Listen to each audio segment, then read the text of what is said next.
اهلا بيكم، وصلنا لليوم الرابع مع بعضينا. اتمنى ان انتوا بتكونوا بتستفيدوا وبتطبقوا وبتلتزموا، حتى لو انا مش عارفه التزم بالخطه الزمنيه اللي احنا حاطينها، بس اوقات بتبقى في حاجات خارجه عن ارادتي والله. بس انا كمان زي ما انا قلت لكم انا بحاول ان انا التزم معاكم في وقت النشر، وبتمنى ان انتوا كمان تكونوا ملتزمين بالتطبيقات.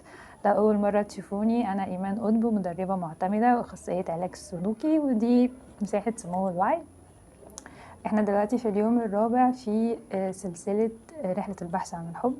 النهاردة يوم حلو ومميز جدا. فكرة المشاعر، ان احنا ازاي نفرغ المشاعر بتاعتنا، والاهم اللي احنا نفهمها الاول، نعرف هي جاية منين عشان نقدر ان احنا نتعامل معاها صح ونوجهها صح. فلما نتحرر منها نقدر ان احنا نتحرر منها بشكل نهائي، بشكل ما يخليناش كل شوية نعيد الدايرة تاني، او ما يجيلناش زي اللي هي انتكاسة في المشاعر. انت كل فترة بتحس انت وصلت لمرحلة تمام، بعد كده شوية تلاقي الدنيا رجعت، مش بتبقى زي الأول ولكن هي بتبقى أسوأ من الأول. ده طبعا بيكون ناتج عن التراكمات، بس احنا لو ماشيين الدنيا كلها تمام يبقى في تطور. ده مش معنى كده اللي احنا ما بنحزنش ابدا، وداع للغضب وللحزن الشديد، او اني مش هتبقى فيه انفعالات، او ان انا مستحيل يصدر مني يعني لفظ خارج. مش هي دي القصة. هي الفكرة ان احنا بنحسن السلوك، فالمشاعر بتتطور، طريقة التفكير بتكون افضل، فبتتطور كمان معانا. فالنتيجة الشاملة ان كل حاجة بتبقى زي الفل تمام مع الوقت والاستمرارية، ومع ان انت حاطط نية حقيقية جدا، زي انا بتمنى منكم ان انتوا تحطوها في كل فيديو بتتفرجوا عليه، سواء عليا او على اي حد تاني، عشان تستفيدوا من الوقت وما تحسوش ان الوقت بيروح منكم على الفاضي ما استفدتوش اي حاجة. محتاج ان انت كمان لما بتشتغل على نفسك تبقى حاطط نية حقيقية. انا عايزة اوصل ليه؟ هل انا فعلا عايزة ابطل غضب وشتيمة؟ يعني وش ده قرار واضح وصريح، ولا احنا لسه مش مظبطين الدنيا؟ بنفعل وبهدى شوية، براجع اخطائي، لا والله حصل كده تمام. كل ده طبيعي جدا في الرحلة بتاعتنا. اللي مش طبيعي اللي انا اقوله تمام، اللي هو التحفيز اللي بيبقى الحلو اللي في الاول ده، وبعد كده مبنعملش اي حاجة. ده اللي مش حلو، مش مرحبين بيه هنا خالص. مرحبين بيه في البداية، بس مع الاستمرارية لما بتشوف النتائج دي حاجة بتحفزك اكتر. عشان كده كنت دايما بكلمكم على موضوع الكتابة، وده اللي احنا كمان هنشتغل عليه النهاردة. النهاردة اليوم كله تمارين بس مش مع بعض، وهسيبها لكم انتوا على مدار الاسبوع تطبقوها براحتكم حسب الوقت المناسب لكم. طيب احنا اول حاجة هنتكلم عليها الشعور اصلا نفسه، ازاي نفهمه وازاي نوجهه. اوكي، احنا عايزين نعرف اصلا الشعور جه منين. يعني انا ايه اللي خلاني وصلت المرحله اللي انا يعني مثلا جالي انهيار عصبي، إيه، اتجمدت فجأة في موقف ما كانش المفروض ان دي تكون ردة الفعل بتاعتي. يعني اوقات بتبقى انت المفروض اللي انت تتعصب او تقول كلمة او ترد في ساعتها، وما بتحصلش. بيجيلك حالة كده تجمد، بس مش عارف انت من قوة الصدمة بتاعة الموقف حسيت ان انت خلاص لساني ما بقتش عارف اقول اي حاجة. او الاندفاع الاوفر الجامد جدا، كلام بقى، ضرب، الاهانه، اشكال التعنيف عامه. هي مش بس بتبقى يعني بمد الايد، يعني التعنيف النفسي والتعنيف اللفظي وحاجات كتير قوي اللي احنا بنستخدمها بتوصل الانسان لمرحله سيئه جدا، زي فكره مد الايد بالظبط. بس هي الفكره ان الناس بتدي اهتمام اكتر لده عشان هي شايفه ان يعني بالنسبه لها ده اللي ظاهر، اللي واضح، الزرقان والكمادات واضحه يعني. انما لما تبقى بتعاني من اثر يعني اهانه لفظيه او نفسيه، ما هي مش متشافه. يعني انت حاسسها جوه بس هي مش متشافه، انت بتعاني منها في حياتك بس هي مش متشافه. فبيتشاف طول الوقت ان انت بتدلع، يعني مفيش حاجه عادي، يعني كلنا بنتشتم. كنت مكبره الموضوع ليه؟ ودي في حد ذاتها مصيبه مش هنتكلم عنها النهارده خالص. اوكي، فاحنا محتاجين نفهم مشاعرنا عشان نعرف نحررها لو هي كانت مشاعر مؤذية لينا في الوقت الحالي، وفي نفس ذات الوقت ما نمرش بالدايرة دي كل شوية. فنبقى محتاجين ان احنا يكون عندنا وعي اعلى بيها، فبالتالي ان احنا نقدر نمررها اول لما تيجي، بحيث ان العياط يبقى فكرة طبيعيا انا بعيط دلوقتي عشان انا حزينه، عشان حصل 1 2 3. اوكي، فاللي انا بمر بيه حاليا ده شعور طبيعي، يعني شعور الحزن اللي انا بمر بيه حاليا شعور طبيعي، بعيط فده طبيعي. بتحصل لي شويه حاجات، البشره بتبقى مش تمام، مش نفس قوي للاكل، وممكن لو في كده من جوه اقفر في الكافيين، او الناس بتشرب سجاير بتعلي الدنيا اكتر، الضغط يعلى معايا، يعني بتبقى في مضاعفات كلنا طبعا عارفينها، مش عايزين نتكلم في هذا الجزء لان ده اكتر جزء مشهور قوي. احنا عايزين بقى الجانب العلاجي بتاعه، احنا هنعمل ايه؟ فبالتالي بيبقى ده الحالة اللي جاية من تراكمات لما بتيجي فترة الانهيار، سواء هي ظهرت او كان انهيار داخلي او انهيار خارجي. فالفكرة ان انت بتيجي من الفكرة بتيجي من التراكمات. اوكي، لو انا اشتغلت على مرحلة الوعي عندي ان انا فهمت ان انا حزينة، فطبيعي ان انا اعيط، لان دي طريقة تفريغ. انا جسمي دلوقتي بيفرغ سموم، بيفرغ هموم، بيفرغ كرب وهم وقرف وضغط وحاجات كتير، دي حاجة صحية جدا. فبرافو ان انا جسمي سليم لحد كبير جدا هو يعبر عن ده. في ناس من كتر الجمود اللي بتوصل له من الصدمات، يعني بتشوف ان الحد اللي بيعيط ده نعمة، انت عندك أداة تعبر بيها. هو وصل لمرحلة بلوك رهيبة، هو الموضوع صعب. اوكي، فهي نعمة في حد ذاتها وشيء صحي. اللي مش صحي ان انا اخد ده كمثلا دور ضحية، او ان انا اخد ده أداة ضغط على الطرف الآخر، اللي أنا شايفة من وجهة نظري إن هو اللي سبب لي الحزن. يعني أكيد أنت السيء في قصة أحدهم، بقينا كلنا السيئين في قصة أحدهم، وشوف أحدهم ده عشان في مشكلة كبيرة قوي بينا محتاجين نحلها مع بعض بجد. فدي مش تبقى حاجة حلوة، لأن دي بقى اللي بتجيب المشاكل بعدين. فبعدين بتسمع بقى في جلد الذات وتأنيب الضمير والعار وبتاع، لأن نفسك بتبقى واعية بالألعاب النفسية اللي انت بتعملها عشان تحصل على شيء، لان هي اصلا اللي بتقدمها لك على طبق من فوق. فاللي احنا هنعمله بره مش هينفع نعمله على نفسنا جوه، لان حتى لو فضلنا في مرحله كبيره ان احنا كدبنا الكدبه وصدقناها، نفسنا عارفه اللي احنا بنكذب، فيعني مش هنحور على بعضين. دي اللي بتبقى المرحله السامه بقى، ان احنا بنوصل لان طريقه التعبير او التفريغ اللي هي اصلا مفيده للجسم عشان تحرره من الضغوطات او ايا كان اللي هو فيه، ناخدها كأداة ابتزاز أو ضغط، أو اللي أحسس الطرف الآخر أو شريكي في الحياة أو أيا كان مين اللي في حياتي، اللي هو أنت السبب في اللي أنا فيه ده. تمام، أنا مش بخلي مسؤولية إن في ناس فاهمة والله بنبقى بنمر بإيه، بس فكرة يعني إن أنا مسؤولة عن مشاعري هي مش أقوى حاجة عندنا، بس هي بجد بتفرق كتير جدا في يعني في تقدير الذات، وان في حياتك تبقى افضل وصحتك تبقى افضل، حاجات كتير قوي تبقى افضل لما انتي تقرري بكل وعي ان انتي تدخلي برمجه جديده اني انا اللي مسؤوله عن مشاعري. اوكي، لان هي لما قالت لي الكلمه دي واستفزتني، انا كنت ممكن اختار ان انا ما استفزش. طب استفزت ليه؟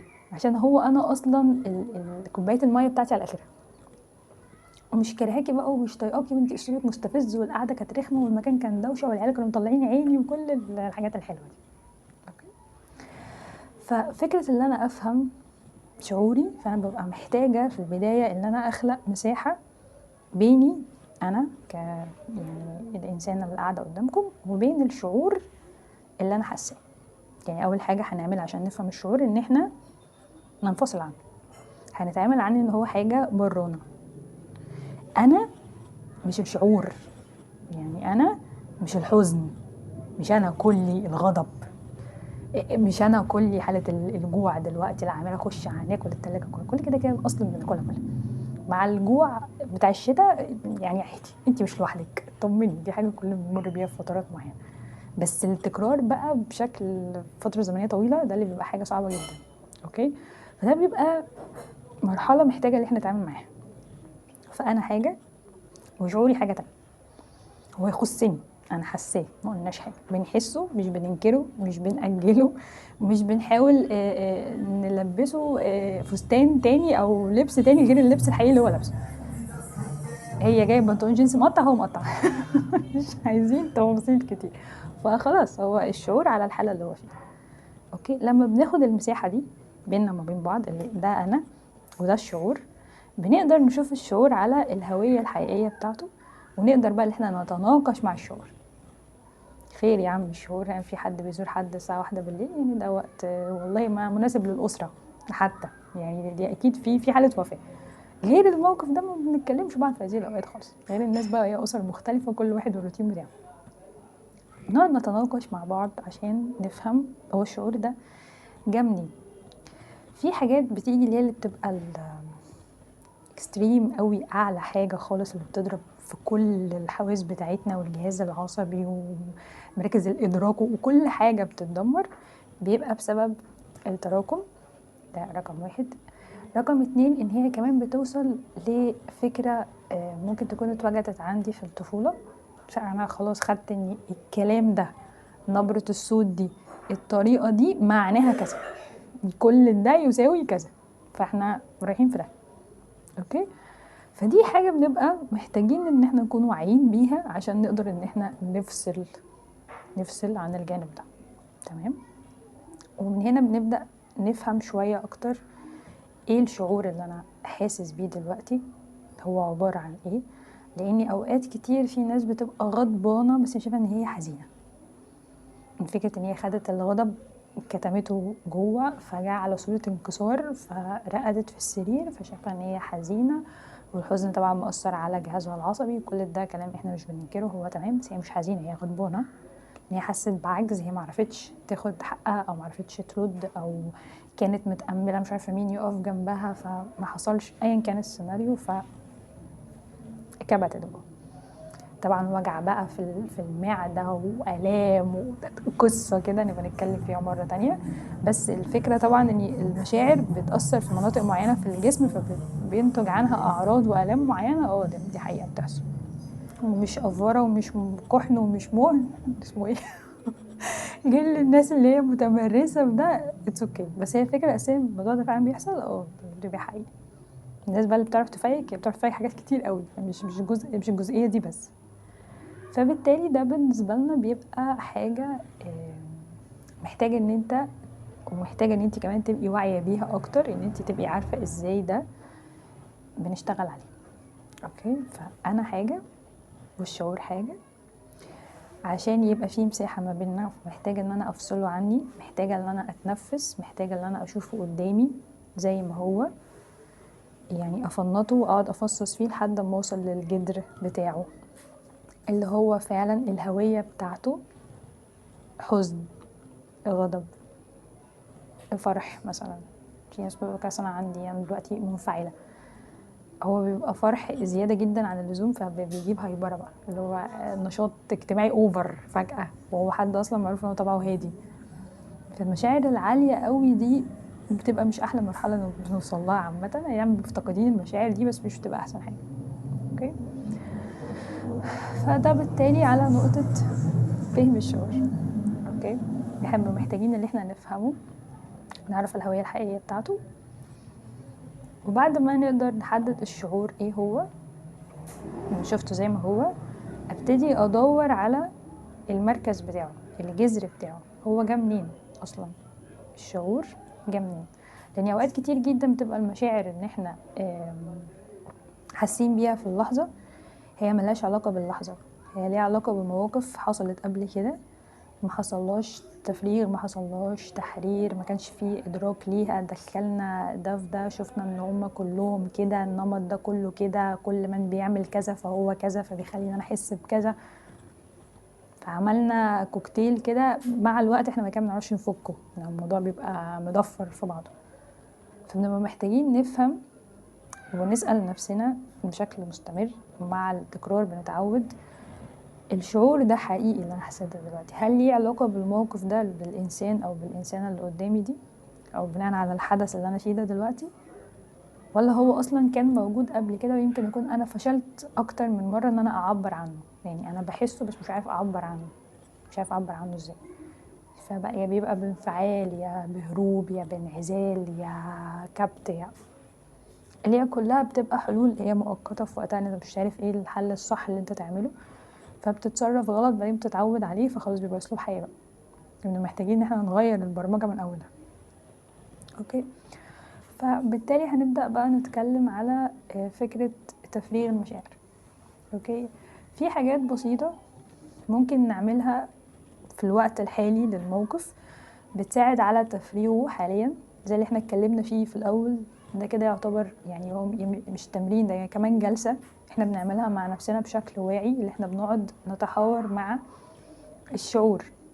لما بقدر في الخطوة الأولانية اللي أنا أفصله، ممكن أقعد فترة مثلا بتاع أسبوعين بحاول أن أنا أتدرب وأعود عقلي وأنبهه عن أن أنا أفصل نفسي عن الشعور. هو في حتة وأنا في حتة، هو ده أنا وده الشعور هو بره، وبعد ما أطلعه بره وأفصله عني نقعد بقى نتناقش مع بعض. دي ممكن تاخد لها وقت، ويعني ده يعني تمرين مزدوج في بعضه. يبان في حاجات كتير جدا بتبان هي بسيطة ويمكن الناس متقتنعش ان بيبقى ليها تأثير، بس هي حقيقي لما بتطبق بيبقى ليها تأثير، لان بيبان التأثير لما بنطبق. انما لو خدت كده من الوجه العام ما هو فين. وفكرة ان هو لا هو مش هتوصل منفعل دلوقتي، خلاص هفرغ الانفعال طالما ما انا كده كده اتصنفت ان انا انسان غاضب، وانا كده كده على طول شايفه ان انا عصبيه والناس كلها عارفه ان انا عصبيه وان انا غلاطه وان انا مش عارف ايه. خلاص كده كده الصوره ثبتت عندنا كلنا. بتعمل ردة الفعل الاولى اللي بتخرج منك، اوكي. وبعدين لما بيبقى في وقت بقى بنقعد مع بعض زي ما اتفقنا ان اليوم ما يعديش غير لما نظبط الموقف ده مع بعضينا، نقعد نعمل ده مع بعض. اللي حصل ده كان ايه، وحصل ليه، وكان بسبب ايه، وبسببها ولا بسبب حاجة تانية قديمة، وهل انا فعلا غضبانة بس انا حاسة بعجز، وهل هو حزن ولا لا انا عندي رغبة في الانتقام ولا. محتاجين احنا نفنط. اوكي. في حاجات بسيطة ممكن تتعمل في وقتها، زي فكرة الكتابة، زي فكرة التنفس بعمق، زي فكرة المشي لو الموقف اللي احنا فيه طبعا حسب كل واحد أدرى يناسب اللي احنا نعمل ده وقتها، زي فكرة اللي احنا نغير المكان، نستعيذ بالله من الشيطان الرجيم ونقوم نتوضى لو مش على وضوء. فكرة ان انت تغير الوضعية بتاعة الموقف او الحدث اللي انت كنت فيه بتفرق كتير جدا لنظرتك للموقف، وبتخرج جزء كبير قوي منه. عشان بعد كده مثلا لو فرضنا ان هي الجزء ده هو 40%، فلو حابة اللي هم اللي باقيين دول هم اللي خاصين بالمشاعر عشان نقدر نشتغل عليهم، فنبقى مستقصدينهم هم مركزين كده عليهم، فيبقى احنا كده عملنا شغل زي الفل. مع الاستمرارية الموضوع كل مدى بيبقى اسهل. في الاول بيبقى مؤلم وممل يعني ومش مقتنع اصلا وما بيجيش من اول مرة. بعدين عشان كده بنتكلم على فكرة النية، وانا عندي نية صادقة ومحددة في هدف واضح قدامي انا حاطه، وبأمر الله وفضله عليا هوصله، يعني هوصله، الموضوع منتهي. اوكي. الحلو في تمارين الكتابة او التدوين او فكرة الكتابة بشكل عام ان هي بتساعد الانسان عن ان هو يفهم الامور، توضح له بشكل اعمق، ان هو يكون بصير بالموقف والمشاعر والاشخاص والحدث وسلوكياته اللي حصلت، كل ما هو متفرع من الموقف. يعني الموقف هو مش مجرد موقف او حدث، يعني الموقف عشان يحصل محتاج انا ومحتاج محفز ومحتاج يعني فعل وردة فعل خرجت مني، في اجواء عشان كل ده يحصل. وبعد كل ده لما بيروح في 60 داهية وبيعلم بقى جوه، بنبتدي بقى نكتشف ان في مشكلة، فاحنا عايزين ان احنا نفنطها. فلو هي حاجات قديمة، يعني احنا بنشتغل على نفسنا بقالنا فترة وهي حاجات قديمة، فموضوع الكتابة بيبقى مهم جدا لان بيساعد الانسان ان هو يفرغ كل اللي عدى بيه قبل كده. ده وهو من انماط الشخصيات اللي بتفرق قوي معاه ان هو يفهم ايه اللي حصل. يعني في ناس حتى فكرة التخطي ما بتعرفش تتخطى غير لما تعرف ايه اللي حصل، ودي الناس اللي بتبقى برضو اكتر عندها مشكلة في حتة ان هي ما بتعديش غير لما تبقى مستنية بقى ان هو يعتذر ويفهم طب هو سابني ليه وسابني بالطريقة دي ليه، طب هو ما قاليش باسلوب واضح، ما قعدناش اتكلمنا مع بعض، هو خد القرار مع لوحده. بتبقى الفكر عندها غالب اكتر عن المشاعر. ففي انماط بيفرق معاها الجزء ده، وفي انماط بتتحرر اكتر فكرة الجانب الفكري، فبالتالي الكتابة بتبقى بتساعدهم اكتر، يعني بتحرر وبتنظم كمان التفكير الزيادة اللي عندهم. يعني اقول ايه، ملف الاسئله اللي بيتفتح اللي مبقاش ليه نهايه ده بيتقلل، وفي نفس ذات الوقت بينظم الفكره، بيخلينا محددين كويس قوي مثلا 4-5 نقط اللي احنا بنتكلم فيهم. وان انا اصلا لما فتحت الموضوع ده، وانا كنت عايزه اوصل لايه؟ انا كنت عايزه اوصل اللي احنا ايه اللي خلينا مرينا بعلاقه زي دي، مثلا دخلنا في موقف زي ده. فانا محتاجه اشوف سلوكي، ومحتاجه اشوف انا اصلا ايه اللي صدر مني خلانا وصلنا للمرحله دي وخلى الشخص عمل ده، نشوف ايه رده الفعل، واقول اللي ليا واقول اللي عليا. يعني برضه مبقاش حد جلاد طول الوقت شايف نفسي ان انا اللي غلطان وانا اللي عملت وانا السبب وانا اللي قصرت وكنت طيبه زياده كنت لطيفه زياده، او اني اللي قدامي دايما بس هو اللي حيوان، هو كذا وفيه وعليه وسوى وانا ما نسمع ان شاء الله عليا ما بغلطش غلطه صغننه قد كده. مش فير يعني، الدنيا مش ظابطه. تمام، في حاجه كل فعل ليه رد فعل، وفي حاجات بتبقى ظلم، وفي ناس بتبقى مؤذيه لله والوطن، ما بننكرش، بس في نفس ذات الوقت نمر بس بالمراحل الاولى الاساسيه، وبعدين بقى واحنا بنعلي لو لقينا في تخلف خلاص تمام، حتى على الاقل تبقى الصوره وضحت لي. فالكتابه بتبقى حلوه قوي في الموضوع ده. تمام. تاني حاجه المشي والتنفس، لو في وقتها قدرنا ان احنا نعمل حاجه زي كده دي حاجه حلوه جدا، لان طبعا في حالات بتبقى حالات كبيره، انا فاهمه مش بتكلم عن حاجه مثلا عن خلاف اسري او حاجه، في مواقف بتحصل يعني ربنا يحفظكم، هي بتشل الانسان قوه الصدمه، لدرجه ان في ناس ربنا يحفظنا جميعا بي بي بتتشل بجد، او بيجي لها جلطه وقتها، او بتقع تمدد على الارض يعني من هيبه الموقف. عشان كده بنقول ان كل حاجة لو بالامكان ان هي تتاخد واحدة واحدة، ما يعني مش هنستخسرها على بعض، يعني هي مش مستاهلة، ومش ناقصة ان انا اكون سبب حاجة زي كده لحد. طبعا قضاء ربنا احنا يعني مش بننكر، بس فكرة ان هو ايه يعني بلاش، في ناس كده بتبقى داخلة شبه ايام الشتاء الصعبة دي، تحس انت من كتر الشتاء والرعد والبرق البيت هيتقسم نص، مش هنلاقي حتة ننام فيها. في ناس بتدخل كده في المواضيع وفي الاخبار وفي الحلول وفي المشاكل، اللي هو في اعصار تسونامي داخل. صلي على النبي عليه الصلاه والسلام، يعني بالراحه بالراحه، لان في ناس بتروح، والله في ناس بتروح فيه، زي ما في حاجات كده بتبقى بسيطه وتختم على الاسم ما كانتش مستاهله، بس الموضوع كبر ما عرفناش نلمه. وبعدين المشي والتنفس في المرحله دي بيعملوا تغذيه للجسم وتنشيط وطرد للسموم. يعني السموم هنا بس مش السموم بقى اللي هي حاجة كمان في الدم، كمان هنا كمان عن السموم المشاعرية، السموم الفكرية، السموم الروحية. يعني انت عارف مجرد فكرة ممكن تتفاعل معاها تخليك تتصرف بطريقة معينة، مع تكرارها تبتدي تبقى معتقد راسخ عندك، فتبقى برمجة، فتبقى سلوك حياة، بتبدأ من فكرة أو من معلومة او من حاجه حبيت اجربها، وبعد كده لقيت الدنيا حلوه، بعد كده لقيتها مريحه، بعد كده زي الفل، بعد كده بقيت بتخدر بيها، فالموضوع قاعد عمال يوسع مننا. بنكتشف بقى المصيبه لما بتبقى خلاص، يعني الحاجه اللي كانت قد كده ضربت في حياتي كلها. هنا بقى بنكتشف ان احنا محتاجين علاج وتدخل سريع، وبنما طبعا وصلنا لمرحله بيبقى مش من السهل النتائج تبان في الاول. انا اصلا وصلت لمرحله عاليه جدا، هو محتاج وقت برضو يوازن مرحله الدمار اللي انا مريت بيها.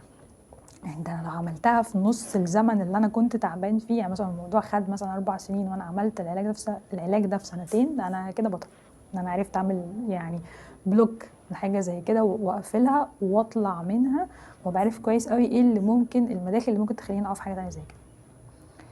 فاكتر حاجه بنبقى محتاجين ان احنا نهتم بيها في الاوقات دي الجسم. يعني بصراحه يعني بيعاني معانا، بيمر بصعوبات شديدة جدا، ده غير طبعا اللي احنا ما شاء الله الوعي عندنا في الاكل وفي الشرب وفي الدواء وفي حاجات كتير منخفض تماما، فكده كده اصلا ما بيبقاش فيه نظام غذائي صحي ولا روتين عناية بالجسم ولا اي حاجة، تبقى الدنيا كلها خربانة. فكمان لما تيجي بقى خبطة جامدة من الخبطات اللي بتيجي في الحياة، يعني بيبقى بنسبة كبيرة قوي انت هتنام فيها او هتروح. يعني لو ما قدرتش ان انت يبقى فيه تحمل، خلاص انت كده رحت منك. ربنا يحفظكم جميعا طبعا.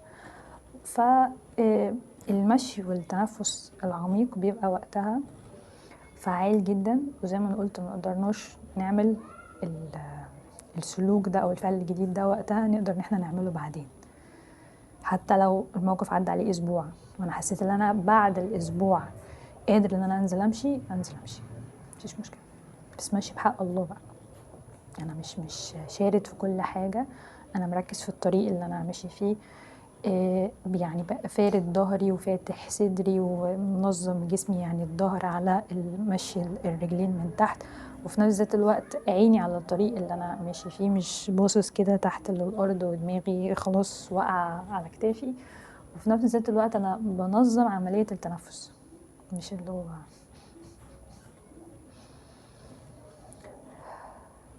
طبعا مش عايز تلاقي، انا اصلا عندي برد هتبقى الدنيا بايظه. بس لو عملتوا سيرش على اليوتيوب هتلاقوا ناس هتفهمكم اكتر مني في النقطه دي، يعني بجد مفيده جدا.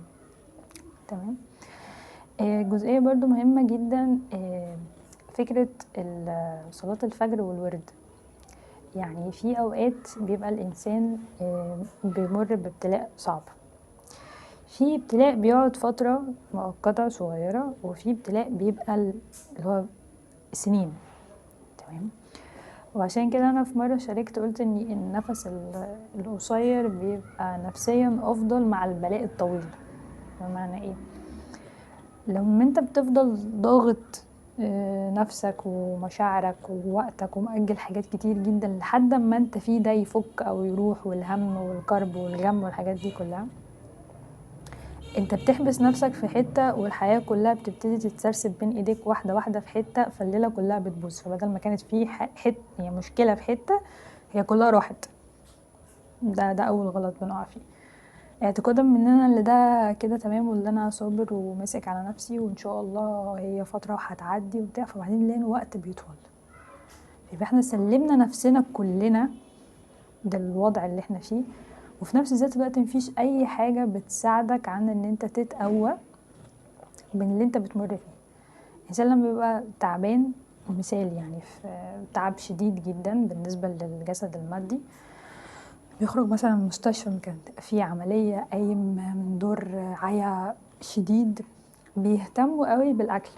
يقولك ان الجسم مثلا فقد سوائل، او مثلا حتى الناس اللي كانت لسه متبرعه بالدم، ايا كانت ايه العمليه اللي انت محتاج ان انت تعيد تاني تأهيل الجسم وتغذيته عشان ما يحصلش ضرر جسيم. الفكرة هنا اللي احنا لما بنمر بالمشاعر التقيلة قوي دي، جاية من كرب، ابتلاء، انفصال، خسرت فلوسي كلها في تجارة حاجة معينة، كنت داخل مشروع واتنصب عليا، كنت داخل على جوازة وما تمتش، ايا كان ايه اللي انا مريت بيه، مش شرط تبقى حاجة تافهة ولا حاجة تستاهل. كل حد بيجي عند مرحلة معينة، الموقف اللي مر بيه جابله انكسار في الروح من جوه خالص، فدي علشان تلتئم لازم تلتئم تاني بالنور بتاع الروح. فهو المركز والمصدر والأساسي رب العالمين. ففكرة يعني صلاة الفجر هنا تحديدا ان انت تصليها حاضر في ميعادها، وان انت يكون عندك بعدها 10 دقايق او ربع ساعة ان انت تقعد تستغفر، او لو في ورد يومي بتعمله، او حتى لو مش قادر، يعني مرحلة الانهاك واصلة معاك انك حاسس في حد واقف على صدرك او في سكاكين بتقطع هنا. فاهمة ان في ناس بتبقى مش قادرة، هو مش تكاسل يعني مش حاجات كتير، انا يعني بفهم الشعور اللي هم بيبقوا مارين بيه، بس هم حرفيا بيبقوا مش قادرين. فبنصلي الفجر وبنفضل قاعدين على السجادة، حتى لو ما قدرناش نقول اي حاجة، حتى لو ما قدرناش ندعي، بس هو كل اللي طالع علينا البكاء او الانهيار او ايا كان الالم اللي احنا حاسين بيه. فدي اقوى عملية تفريغ وتحرير وتمرير المشاعر التقيلة اللي انت بتمر بيها دلوقتي، وفي نفس ذات الوقت انت بتستمد غذاء الروح. فاحنا زي ما اشتغلنا على الجسم المادي من لحم ودم واعصاب وعظم والحاجات دي كلها، بنبقى محتاجين نشتغل على الروح اللي هي اصلا بتغذي كل ده، لان هي كمان لما بتموت او يعني بتتأثر او نورها بيضعف او ايا كان البلوك الجامد اللي جه قطع الاتصال ده، الجسم ده كله بالحياة بكل تفاصيلها بأي حاجة ما بتعيش وما بتبقاش صح ولا سليمة، وبتفضل داخل في متاهات. اوكي، ليه لما بتبقى فيه المتاهات وفيه الضغوطات وفيه الاختبارات والقضاء والتحديات دي كلها، بس نور ربنا ما زال موجود، بيخليك متماسك صح، مش متماسك عامل انك متماسك، لان دي بتبقى مرحلة اصعب، انك من كتر ما مشاعرك مش عارف تعمل فيها ايه، من كتر ما هي جياشة واقوى منك بكتير وانت حاسس الدنيا كلها بتفرط من ايدك، فتبتدي تصدر حاجة عكس اللي انت حاسسها، لانك انت اصلا قبل ما توهم الناس انت اصلا عايز تحس ان انت بقيت كويس، ان الموضوع طال وانا خلاص جبت اخري، فبتبتدي تصدر حاجة مش حقيقية. يعني بقيت كويس بس انا مش كويس ولا حاجة، يعني انت عملت لي كده هو هنفجر من العياط اللي هو هستيري بقى، مش عياط بتاع ضيق وحزن، هستيري. فبتبقى المراحل دي صعبة جدا، فبتبقى محتاج حاجة تغذيك على مستوى الروح وقتها، حاجة تساعدك ان انت تحرر وتمرر اي حاجة نفسك ما ملهاش طاقة ان هي تتحملها. اوكي،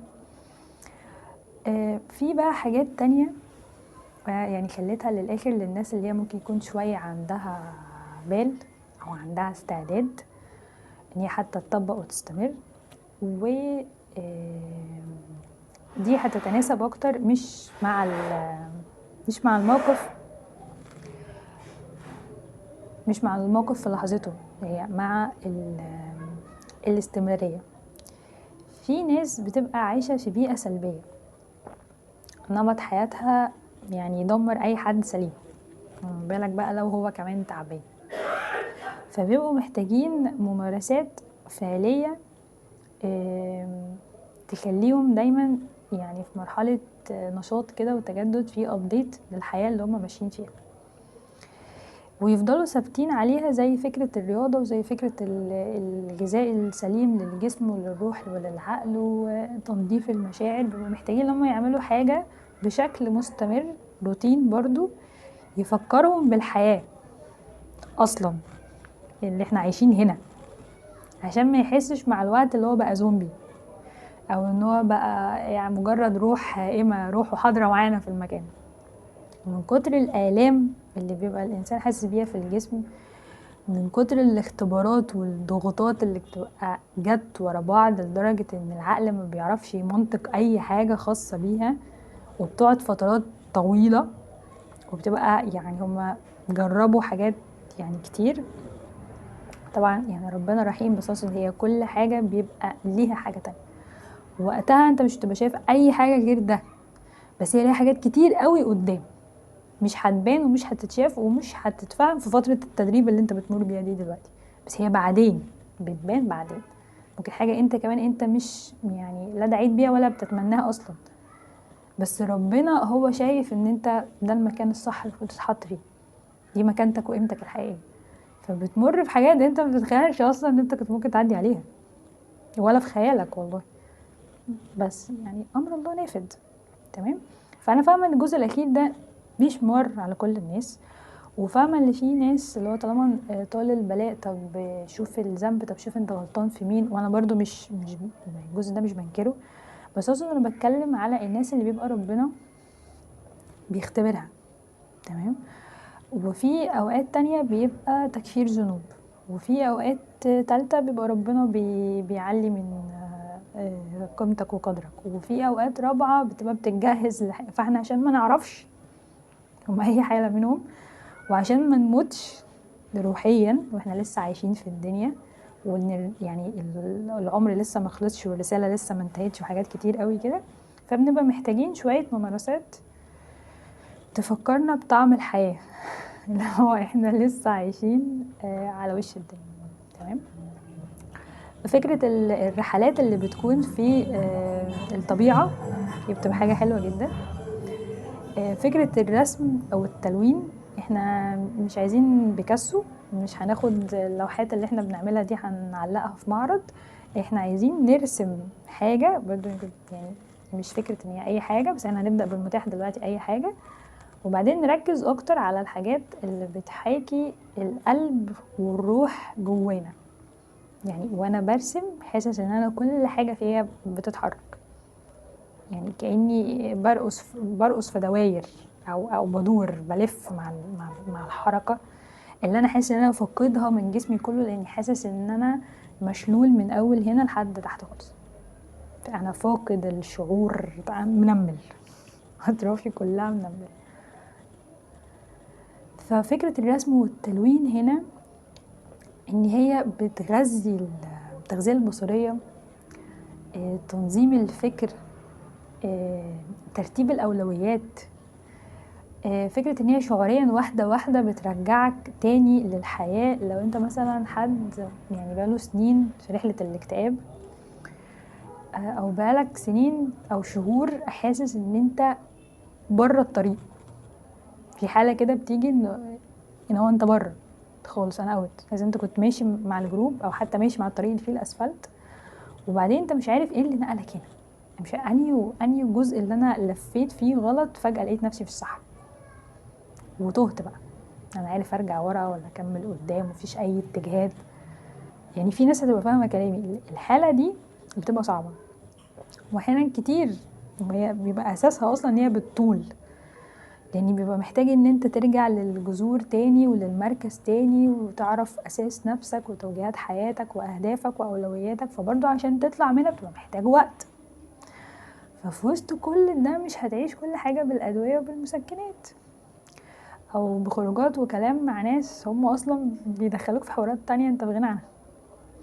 فالحاجات دي تعتبر مسكنات طبيعية وآمنة لصحتك النفسية، بتساعد على عارف لما حد بيبقى عنده مثلا مشكلة فبيدوله يعني برشام السيولة عشان يساعد على تدفق الدم في المنطقة دي، ويضمنوا ان هو بيوصل لكل الأطراف لو في أي مشكلة مؤدية لده.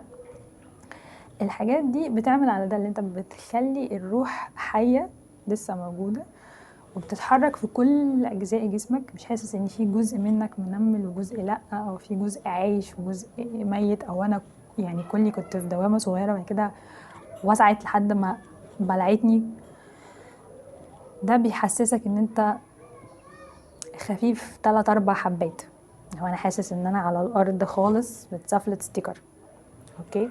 فكره الرحلات في الاماكن الطبيعيه، الرسم، التلوين، المشغولات اليدويه والصناعه، فكرة ان انا اصنع حاجة بايدي زي اللي هو كانت مثلا صناعة الفخار.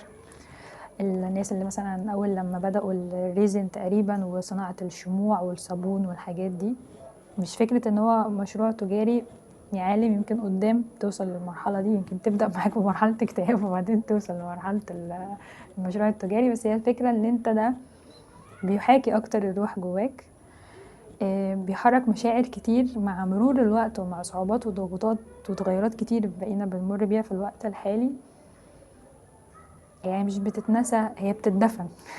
احنا مش بنفتكر، بيجي سنين احنا مش بنفتكر حسنا الشعور ده اخر مرة كان من امتى. فبتبقى مرحلة وحشة حرفيا. فدي انا المقصود بفكرة الصناعة، لما انت بتحس ان بايدك وبكل الامكانيات اللي ربنا اداها لك بشوية ادوات بسيطة ايا كان هي ايه، عملت حاجة. مش مهم بقى الحاجة ايه، مش مهم هي من ورق، هي من طين، الصنصال، مش مهم. المهم ان في صناعة، في حاجة انا عملت لها حرفة يدوية كده بايدي، فشكلت حاجة، والحاجة اللي اتشكلت دي انا اللي عملتها بايدي، بدماغي وبوعي وفكري وتصميمي. عايزين كل ابداعك كله يبقى فيها، بتنقلنا في حتة تانية. تمام. يليها برضو نفس القصة بتاعت المشغولات اليدوية، كل ما هو بالايد او بالخيط، او يعني بتبقى ليها انواع كتير جدا. رسوماتها بتبقى حلوة، ملمسها بيبقى حلو، الوانها بتبقى تحفة، النتيجة بتاعتها بتبقى ولا اروع. وممكن برضو تقلب معانا مشروع تجاري. الناس بيفرق معاها الفلوس بالنسبة لها حاجة مهمة جدا، فدي بتبقى حاجة قوية قوي. اخر حاجة وهي يعني برضو مش شرط اساسي، احنا اتفقنا ان الجزء الاخير ده لبعض الاشخاص هم هيبقوا عارفين نفسهم، الرعاية او التطوع الخيري ورعاية الاخرين. اوكي. فكرة ان انا بروح جمعية او مؤسسة او منظمة. طبعا لما نتأكد ان كل حاجة تمام، مش بنخش بنرمي نفسنا كده في التهلكة وعين ناس ما نعرفوش بس احنا جايين نعمل خير، ابوس ايديكم بلاش تعور. اللي انا بستثمر جزء من وقتي في عمل خير، حاجة فعلا خير، او انا اللي ببدأ لو ما لقيتش مثلا حاجة مناسبة ليا او حاجة قريبة مني او حاجة متوافقة مع اهتماماتي وافكاري، فانا اللي ببدأ مثلا بعمل وجبات او بساعد حد في توزيع مثلا حاجات معينة، او الناس اللي بتهتم بالحيوانات اللي بتبقى في الشارع مش لاقيه لها اي رعايه او اي اهتمام، او شخص يهتم بيها وياخدوها ويودوها للدكتور. بتبقى فيها انشطه كتير جدا، ممكن تدخل على اليوتيوب تعمل عنها سيرش اكتر وتشوف ايه اكتر حاجه حاسس ان هي او حاسه ان هي بتلمس روحك قوي، هتفرق معاكي جدا، هتنقلك في ليفل تاني لو عملتيها. بالنسبة للتطوع، بالنسبة للرعاية للآخرين، هي بتبقى برضو مع الحيوانات بتبقى حاجة كيوت جدا، لأني بتحافظ على الجزء اللي لسه الحي في إنسانيتنا ده لو ما ماتش بعد حاجات كتير قوي مرينا بيها، أو مع أشخاص هما فعلا يستحقوا الرعاية، الأيتام مثلا أو دار المسنين. كنا من زمان خالص واحنا كنا متربيين على الحاجات دي، بس في حاجات ابتدينا نفقدها مع مرور الوقت، لان في جزء كبير جدا من هويتنا اتدمر. طبعا تسلم ايد العدو اللي دارس كل حاجه او بتتشل بمعنى اصح. فالرعايه للاخرين هي يعني من انسان لاخوه الانسان بتساعد قوي في جزء المشاعر اللي بيفضل ينمل ويصغر ويضمر لحد ما بيتدفن وبيتلاشى وما بنلاقوش بقى بعد كده. بنبقى وصلنا لمرحله خلاص دي في السقف على طول، مفيش مكان اصلا نتنفس، يعني وصلنا لحاجه وحشه جدا وحشه جدا. فبرضه بيبقى الرجوع انا لسه قايلين عشان ما نعيدش تاني، فبتبقى مرحله صعبه. فللناس اللي عندها نسبه او مش نسبه، يعني الشعور بتاع الوحده عالي جدا، او مستنيه ان هي لما تبقى في علاقه او حاسه ان هي عندها عاطفه بنسبه عاليه جدا، محتاجه ان هي تقول كلام حلو، ان هي تراعي، ان هي تحب، ان هي تطبطب، ان هي تداوي. في انواع كتير وعلاقات تانية كتير وناس كتير قوي تستحق ان احنا نتصدق بالمشاعر دي ونفرغ الفائض اللي عندنا ده، بدل ما احنا حاسين ان احنا يعني هنتسمم بيه. ده طبعا ده لو احنا وصلنا لمرحلة من احتواء النفس اصلا. بس في نفس ذات الوقت فكرة الوحدة او الغربة او العزلة او ايا كان الحالة، كل واحد ادرى بقصته، موصلنا لمرحلة ان من قلة التفاعل الاطراف كلها نملت، المشاعر خلاص احنا مش حاسين بيها حرفيا. فمحتاجين يبقى في رعاية للآخرين لما فعلا حرفيا بيكونوا محتاجينها بشكل لا يأذيني ولا يأذي الآخرين. بس هي الفكرة في إني لما أنا بخرج شوية بشكل متزن عن الدايرة بتاعتي أو عن نفسي، كينونتي، علاقاتي، مشاكلي، حواراتي، أيا كان، وأبص للآخرين. مثلا ليا حد مريض رحت زورته، أهل مثلا بقالي مش عارف قد ايه مش شفتهمش رحت شفتهم، والله صديق قصدني مثلا في مشوار لأهله اللي في البلد اللي مش عارفة فرق بين هنا وهنا مثلا ساعتين 3 مش عارفة بصراحة قد ايه. الحاجات دي التفاعلات والأنشطة الاجتماعية اللي هي طبعا في جزء كبير منها اتدمر وراح من التواصل الاجتماعي، وفي حاجات كتير مع مرور الوقت احنا نسيناها، ويمكن بقينا بنعملها بالصدفة لما بنتحط فيها، اللي هو انا مضطر، بعملها وانا غضبان، مش بعملها وانا حابب، مش حاسس بالروح الحلوة والشعور الحلو الطيب وهو طالع مني للشخص التاني. فاللي هو انا اصلا ببقى محتاج الشعور ده اكتر منه كزيارة المريض، او ان انا بقف جنب حد مثلا الاب او الام عنده لسه متوفين وهو ملوش حد، مفيش اخوات ومش متجوز وبتاع، ففي وحدة، في ألم، في حزن، في حاجات كتير. طبعا من غير الغوص في التفاصيل وان احنا نتدفن معاهم، وحزنك حزني ومشكلتي مشكلتك، يعني مش بنطلع من الدايرة بتاعتنا علشان نهرب من نفسنا في مشاكل الآخرين أو حياة الآخرين. مش ده المقصود خالص عزيزي المشاهد. احنا الفكرة ان انت عقلك بس كل فترة ينتبه ان في حياة تانية غير فاهم انت السجن اللي احنا عايشين فيه بيبقى سجن فكري يعني. في ناس تانية، الناس التانية دي محتاجة مساعدة، واحنا في ايدينا ان احنا نمدلهم ايد المساعدة. المساعدة دي في جزء كبير جدا منها مشاعري نفسي معنوي بحت، واحنا قادرين على تنفيذ ده بشكل متزن يفيد الطرفين. ابقى يلا بينا يعني، سواء بدون اي مجهود يعني. ايه اللي يمنع؟ ايه اللي يمنع؟ الجزء الاخير ده مهم للاشخاص اللي بيمروا بالحاله اللي انا تقريبا بقالي اكتر من ربع ساعه بحاول ان انا اوصفها، لان انا عارفه ان هي ملهاش كلام. ممكن تبقى ليها التشخيصات، بس انا مش حابه اقول التشخيصات او المسميات واللفظ كده بشكل عام، لان انا مؤخرا بحس اني بقيت كاني بقى في مش او في نوع من الاساءه للناس اللي بيكون عندها مرض نفسي معين او اضطراب شخصيه معينه او خطأ تفكير معين او سلوك مدمر ليهم قبل ما يكون للاشخاص الاخرين. بحيث في نوع من انواع التهزيء بقى، اللي هو انت لا، فانت حيوان وتستاهل، ما انت عشان تبقى كذا لازم تعمل كذا، بشكل فيه قدر عالي جدا من التعنيف. مش عارف احنا يعني المهم، فالجزء الاخير هيبقى مفيد جدا لاصحابه. طبقوا وبجد هتلاقوا اختلاف خالص. انا عارف ان في الاول بتبقى الافكار يعني مش مقنعة تماما، بس لما بتطبقوا والشعور بيبتدي يتحرك ونفسيتكم بتبقى احسن وصحتكم الجسدية والفكرية والنفسية بتبقى افضل، انتوا هتعملوا ده تلقائي. تمام. بشكركم جدا على وقتكم، وبتمنى ان انتوا تشيروا الحلقة وتشيروا السلسلة لو حسيتوا ان هي فعلا مفيدة وفرقت معاكم.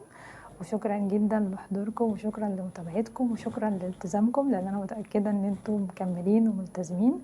وبعتذر عن اي تأخير، خليكم دايما متأكدين ان هو بيبقى غصب عني. اشوفكم على خير المرة الجاية، مع الف سلامة.